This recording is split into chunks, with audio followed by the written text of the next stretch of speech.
الكلمات ديال هذا الأسبوع هي ناتور،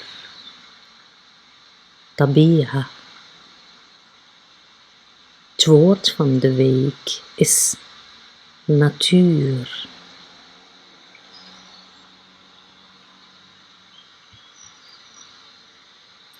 Natuur, طبيعة. De natuur, الطبيعة. الكلمة هنا معرفة بأداة التعريف de. وكلمة de natuur هي اسم.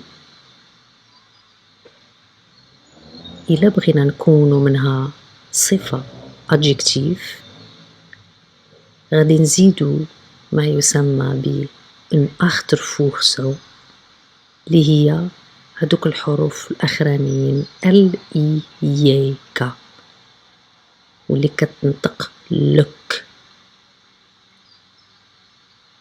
يعني عندنا ناتور بلس achtervoegsel L I J K لك كتعطينا ناتورلك. ناتورلك ومعناها طبيعي. الضد ديالها يعني غير طبيعي هي onnatuurlijk. de natuur الاسم، natuurlijk الصفة، والضد ديالها onnatuurlijk وهي كذلك صفة.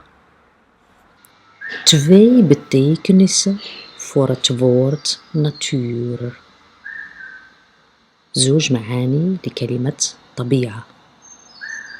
Twee betekenissen voor het woord natuur.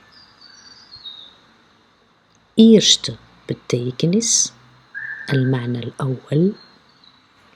Natuur, alles op aarde wat niet door de mens is gemaakt.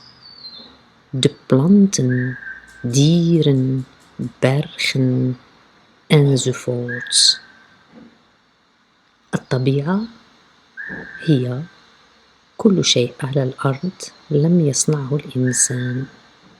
نباتات، حيوانات، جبال إلى آخره. Eerste betekenis van het woord natuur. Alles op aarde wat niet door de mens is gemaakt. De planten, dieren, bergen enzovoorts.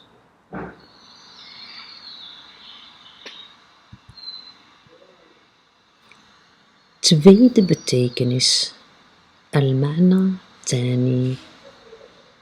De natuur, de aard. المعنى الثاني لكلمة الطبيعة هي الغريزة أو السجية. بحال اللي كنقولوا الكاركتر، الطبيعة ديال الإنسان يعني بالهولندية de aard.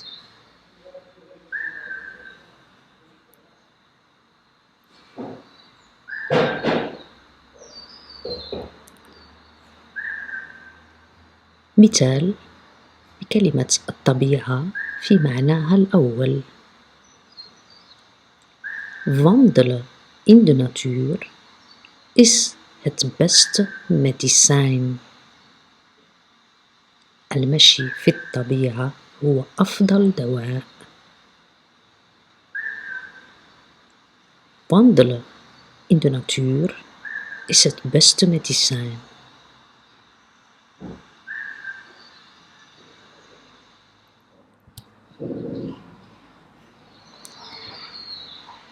مثال بكلمة ناتور بمعناها الثاني، وخا بدلنا لها شوية في الأورتوغراف في السبيلين، لأن ناتور هي بدبل U R، ولكن هنا في هذا المثال كنكتبوها بواحد URA، وهذه القاعدة ممكن نشرحوها في دروس لاحقة في مستوى A2. ولكن الموضوع هنا يتعلق بنفس الكلمة اللي هي nature في معناها الثاني اللي هو قلنا هو الطبيعة ديال الإنسان أو السجية ديالو.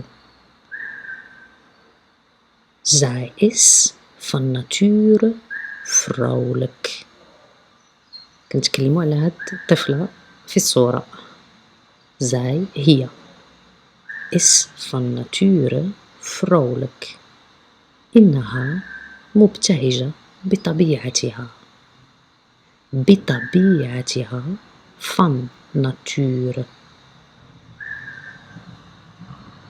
كما عندنا باللغة العربية حرف الجر اللي هو الباء، كاين فن قبل كلمة ناتور. فن ناتور بالطبيعة، هنا بطبيعتها تعود على الطفلة.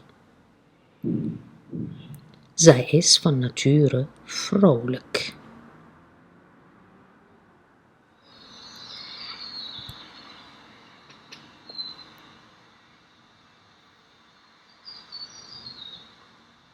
وأنا كنتكلم على هاد الكلمة ديال ناتور، حضرني هاد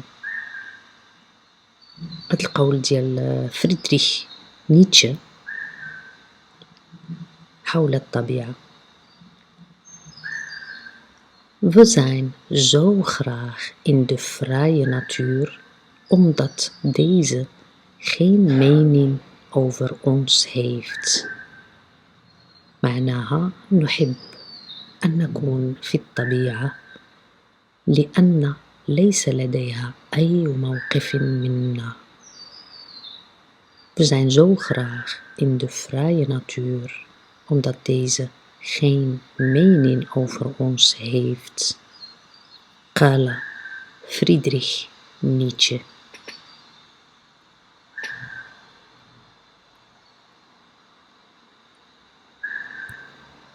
لكن maar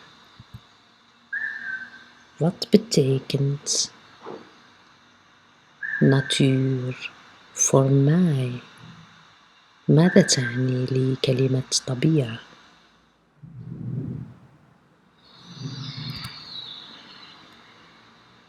عندما نحب الطبيعة حقا نجد الجمال في كل مكان. علينا فقط أن نتأمل ونبقى صامتين. الطبيعة تقول كل شيء، حتى ما لا يمكننا وصفه بالكلمات.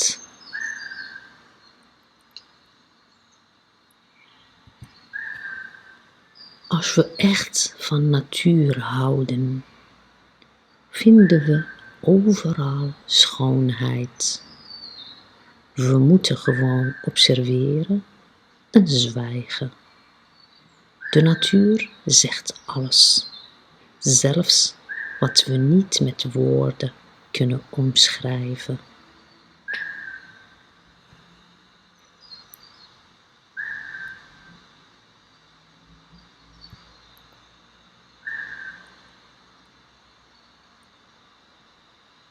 الطبيعة خاصنا في الحقيقة ملي نكونوا فيها ما نتكلموش بزاف، ولكن نشوفوا نتأملوا.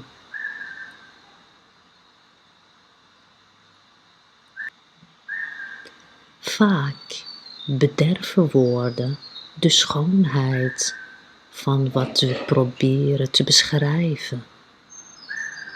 أحيانا كثيرة يفسد الكلام جمال ما نحاول وصفه. وفي الحياة الطبيعية ديالنا كاملين ما يمكنش غادي نبقاو طبيعة غير كنتفرجوا فيها وكنتأملوا الجمال ديالها أو كناخدو منها واحد المسافة وحنا خايفين منها.